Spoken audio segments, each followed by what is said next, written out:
nós teremos aí um custo extra, o aumento na conta de luz em janeiro, já a partir de janeiro, por conta da bandeira vermelha. Na realidade, são 3 bandeiras.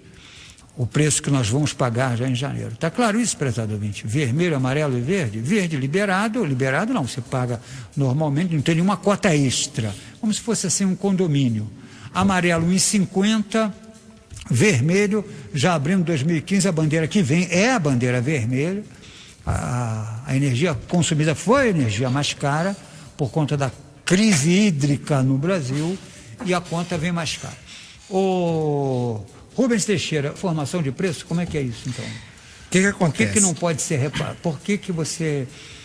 A tese do Merrier que está repassando o preço como se qualquer consumidor. Se eu estou aqui vendendo esse papel aqui e chega um repasse de custo, eu vou passar para o consumidor. Na opinião do Merrier, que o governo está fazendo. O que acontece? Somente isso.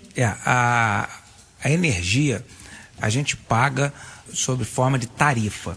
Tarifa, ou seja, proporcional ao consumo. A tarifa de energia, ela é função também do custo de produção e de distribuição da energia. Eu, como poucos cidadãos, eu sou um daqueles que defendo a construção de usinas nucleares, porque é uma energia limpa, completamente limpa, e com os riscos, se bem cuidados, bem atenuados, de uma eficiência elevadíssima. A sociedade, ela é contra boa parte, e eu respeito, evidentemente, porque eu estou na democracia, eu devo respeitar a opinião das pessoas. Por conta também dos acidentes, que já houve acidentes graves. Chernobyl...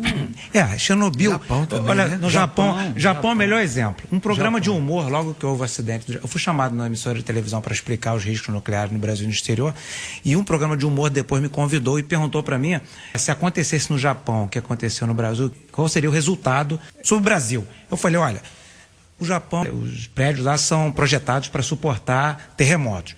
Quando houve o acidente acompanhado, foi o maior terremoto de todos os tempos no Japão, em 140 anos, quando se mede terremoto, tempo que se mede os terremotos lá, acompanhado de um tsunami. O sistema deles era integrado, ou seja, não era independente como é o sistema da usina do Brasil.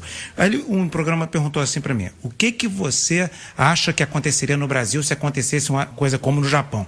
Eu falei assim, bom, se acontecesse uma coisa daquele do Japão no Brasil, todos os prédios cairiam. Eu estava na época dando uma entrevista em Copacabana, eu falei, toda essa Nossa Senhora de Copacabana, Barata Ribeiro, tudo desmoronaria e nós morreríamos soterrados. As usinas hidrelétricas romperiam as barragens, iam matar milhares de pessoas alagadas. Agora, um dos lugares mais seguros do Brasil seria a usina nuclear de Angra 1 e 2. Por quê? Primeiro porque lá, se tivesse tsunami, que também lá não vai ter, porque é uma baía, lá não tem razões geológicas para ter, mas se tivesse, o sistema de arrefecimento funciona separado do sistema de geração de energia, então se desligaria o sistema de produção de energia e não ia acontecer nada.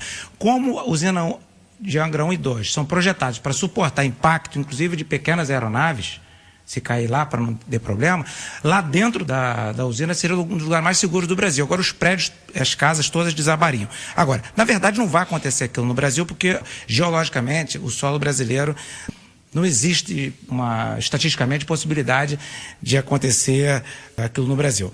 Então, de fato, as pessoas têm muito medo da usina nuclear em razão da forma que a energia nuclear foi apresentada ao mundo, que foi acidentes lá as bombas de Hiroshima e Nagasaki, Chernobyl, que era uma usina abandonada, sim, que aí aconteceu. Então, aí ele finalizou com a pergunta, mas o mundo não tem medo da energia nuclear? Eu falei, olha, uma das cidades mais visitadas do mundo, se não a mais visitada, é Paris. E 77% da energia da França é de origem nuclear. E as pessoas do mundo inteiro que têm medo da energia nuclear não deixam de ir a Paris por conta disso. Então o medo é um medo mais honesto, evidentemente, quando as pessoas falam, mas é uma coisa meio uma ficção que elas criam, porque elas não têm medo quando vão para lá.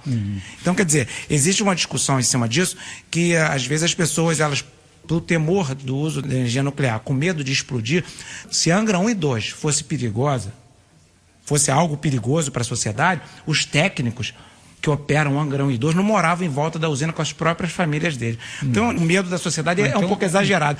E eu acho que é uma maneira... à energia nuclear, portanto. Sou porque existem alguns lugares que é difícil a geração de energia por forma de hidrelétrica, porque não existe condições geológicas do terreno.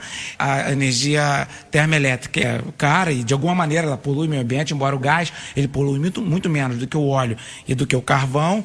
E a energia eólica e solar, no mundo inteiro, ainda ela não tem capacidade de produção de grandes quantidades, mas já está sendo desenvolvida e eu acredito que em breve o mundo irá utilizar mais. Mas, de qualquer maneira, por conta da demanda de energia, dificilmente o mundo vai se libertar do petróleo nos próximos 100 anos.